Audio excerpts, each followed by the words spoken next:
You know, I love how we keep talking about how Gen Alpha is doomed, the brain rot is too much, Skibby, Toilet, and Sigma. Oh gosh, this generation is so doomed. Who do you think is dooming them?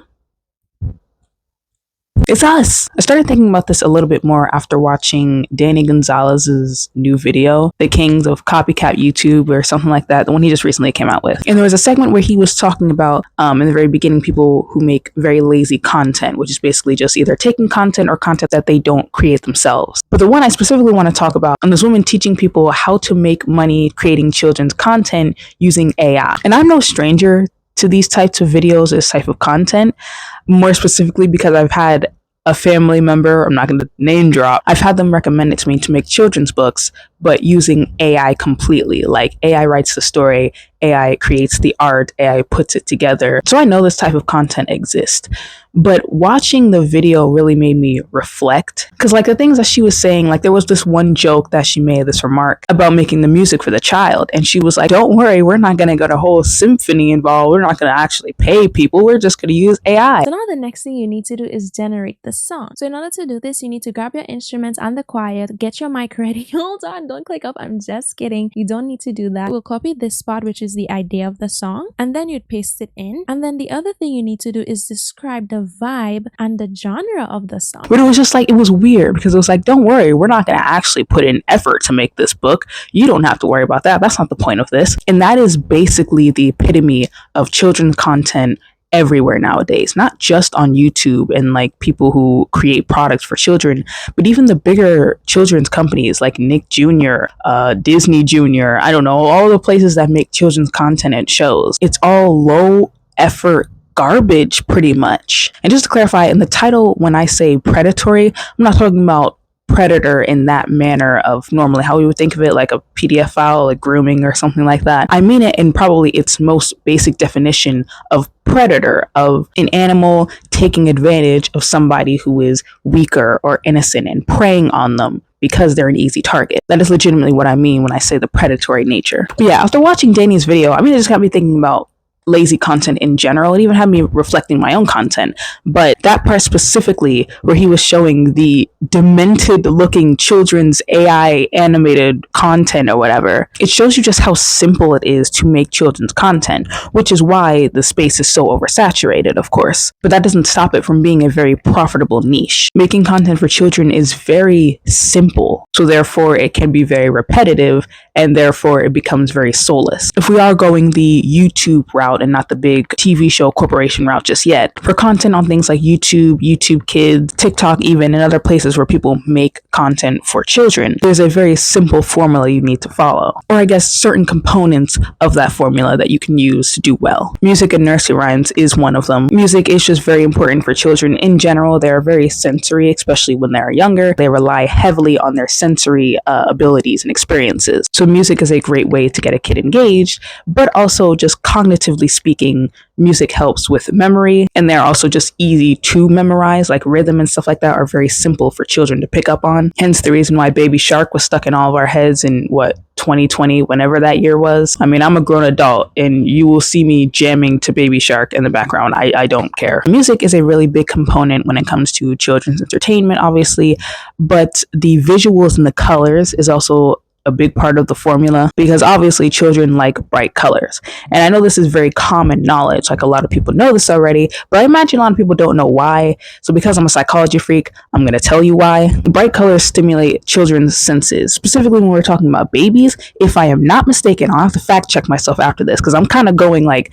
no script kind of right now. I believe children don't really gain clear vision until they're about 5 months old. I think. I'll have to fact check myself. But it takes them a while in order to clear their vision, and then they're still growing and developing, so their vision isn't entirely perfect. But yeah, before 5 months, they can't really see anything. When they look at you, they don't even know what they're looking at. Like if you try to play peekaboo with them, this is basically what they're seeing.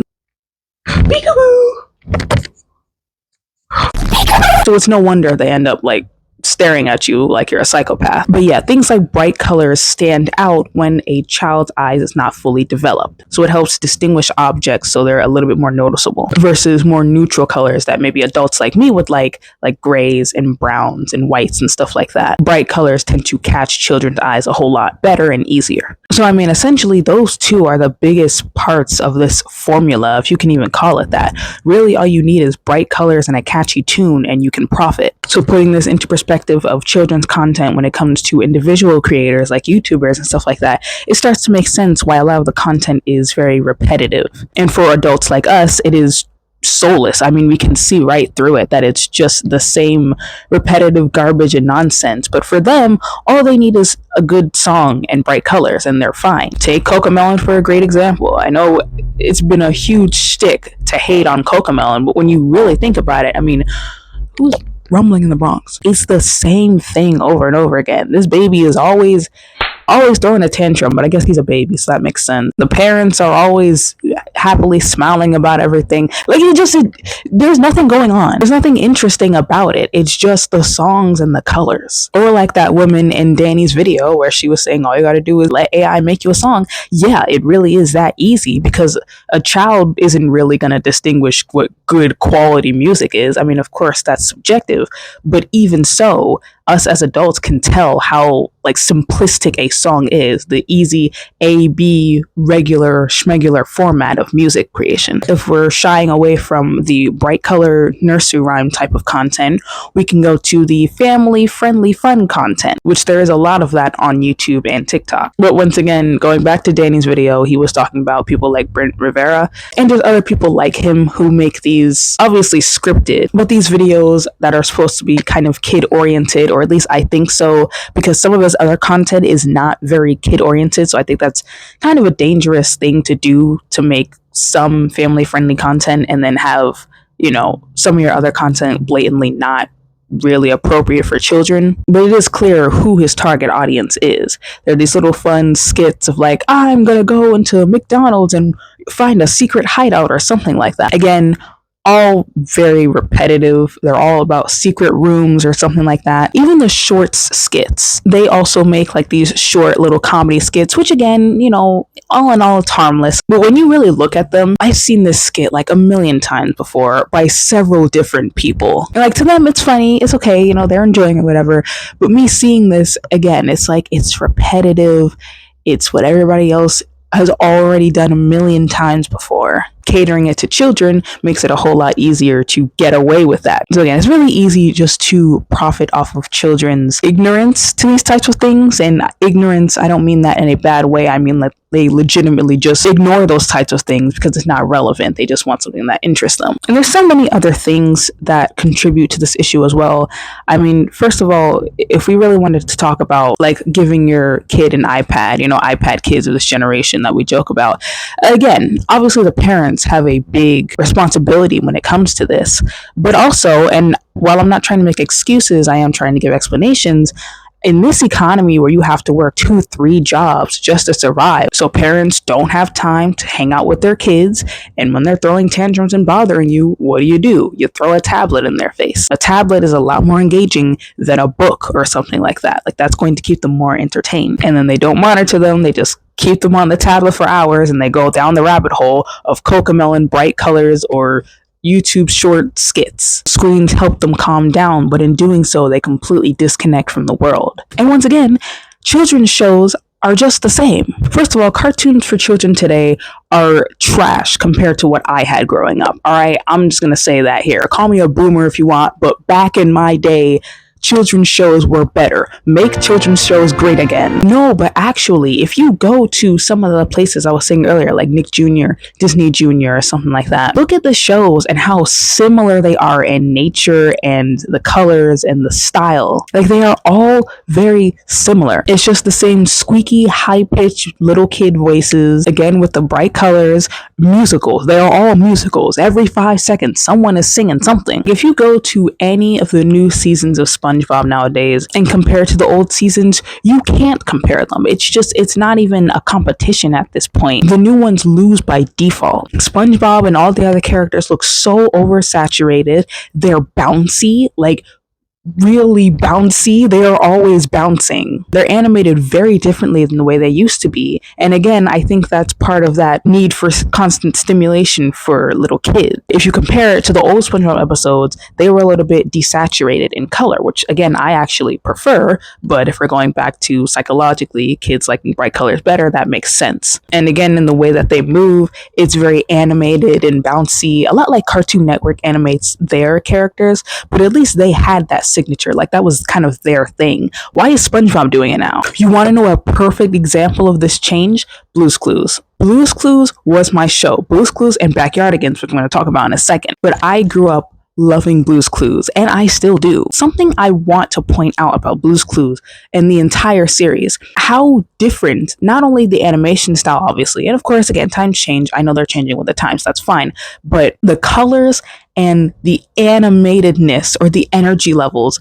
of the characters, specifically of the human, in this case, it would be Steve. In the original Blue's Clues, Steve he's very calm. Like he's very level with his energies. He's not super duper expressive, but he's not dull either. Arguably, he's the most realistic out of everybody who had played in Blue's Clues. But then you go to the next season, right? You go up a level and it's Joe, I believe. I keep forgetting the second guy's name, but I think it's Joe. Joe is not like super animated either, but he's definitely more animated than Steve was. He's a little bit more bouncy, a little bit more chirpish. He smiles a lot more. But again, that was still enjoyable. I didn't mind the second season.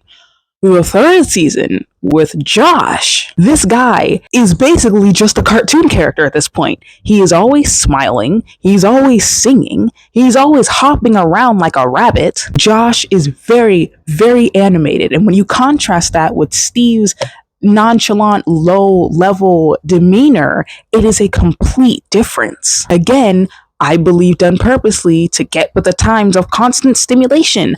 I think Steve, first of all, I just think Steve is always the best because he's the OG, but Steve's calm demeanor was more personable in my opinion. Like for me, that's how a parent actually acts toward their kids most of the time. Like sure, you're gonna be animated sometimes, but for the most part, he's an adult. And the idea is that you want to create that connection with the audiences of a trusted adult, a lot like a parent. I feel like that was more realistic and more personable than having someone constantly jump around. Hey kids, do you see the backpack or something like that? Like Steve's demeanor was very real, was more real than the other, characters or the other people in Blue's Clues, but they've completely changed that. Or let me gush about Backyardigans. Again, Blue's Clues and Backyardigans. It was Blue's Clues, Backyardigans, and Sesame Street. That was the trinity for me. Those three were my favorite shows, and I still to this day love Backyardigans. First of all, Blue's Clues was so unique in the way that they always only had 5 characters in the show, yet each of them would play a different role. For most children's shows, and I'm not saying this is a bad thing, but I'm just saying for most children's shows, each character has their specific role. You have the heroes, the 3 superheroes, and the villains, the bad guys. It makes shows predictable. With Backyardigans, you always had the same 5 characters with each of their different personalities, but each of them were a different character in certain episodes. Some of them were the protagonists, some of them were the antagonists, all of them were heroes, all of them were victims. They would switch the main characters and the side characters sometimes. It's not like here comes the evil princess to steal the gemstone again. Every episode you don't know who the villain will be, and sometimes there isn't a villain. Sometimes there's just a dilemma that they all have to solve. So that makes it particularly unique in my opinion, because I can't really think of another show that did that. It was very interesting having the same 5 characters and yet getting different performances from each of them every single episode. And as far as the music, you want to put music in children's shows, that's fine. You want to get AI to do music for you. Okay, whatever. At least make it good. Enough with the fluffy pop and rock songs in every single children's show. Can y'all not get creative? Like actually, you know what I'm talking about. Every kid's show, go to Nick Jr. and watch all of the kids' shows. They only have 2 genres of music. Pop, again, fluffy, basic pop music, or the basic rock, yeah, best friends forever type of music or whatever. It's only 2 genres. Backyardigans was so diverse with their music choices. Not only was the music good, but it ranged to so many different genres of music from different parts of the world. I'm talking reggae, blues, tango, jazz, hip-hop, Broadway, bossa nova, disco, polka, afrobeat, pop. They really covered it all. And it was a really nice change of pace from the basic bland pop and rock music that plays in every children's show. The music also does not slow down the story either, which is a really important factor because most other shows just have them singing and dancing in one place the whole time and then they continue like nothing happened. For Backyardigans, they're actually moving and progressing the story along with the music and the song. So it still keeps you engaged without halting the entire plot so everybody can bust a move and then get back to the work. The choreography, oh my goodness, these characters, like, they dance better than me. It was so cool seeing the way that they move and they dance the music again, and the style of dance is specific to the actual song. The choreography is great, the story is great, it's action packed without it being, again, predictable or boring. The stories are actually entertaining. You can see how much effort went into things like Blue's Clues and Backyardigans and other shows that I just can't think of right now. But there was love, there was effort, there was actually people sitting in a room remembering that this stuff is for children. And it's a double-edged sword, kind of, because when you're making content for children, you know that it's easy to please them. So you don't have to work hard, but that's where the true joy comes in. It's because you know how simple they are and how easily pleased they are. So you want to give them the best. At least that's what I would do. But there's just this intense lack of genuine passion and effort when it comes to children's content. Again, even with the big content platforms like Nick Jr., Disney Jr., whatever, but even small individual creators like YouTube Shorts and YouTube videos. A lot of it is just either stolen ideas and stolen content or repetitive garbage that is just meant to stimulate the child for hours on end, which ends up happening a lot of the time, rather than focusing on certain parts of development. Like this is what I'm saying when we're like, Gen Alpha is doomed because of brain rot. We're creating the brain rot that they're watching. We are the ones creating this garbage content that they love to watch. They're just hardwired to enjoy it. That's just their programming. That's just how they are as children. We're the ones creating the brain rot that they get addicted to. But these shows are supposed to help with these children's development. I'm not saying that we should be completely relying on children's content to do that. Of course, that's part of the parent's job to raise the child.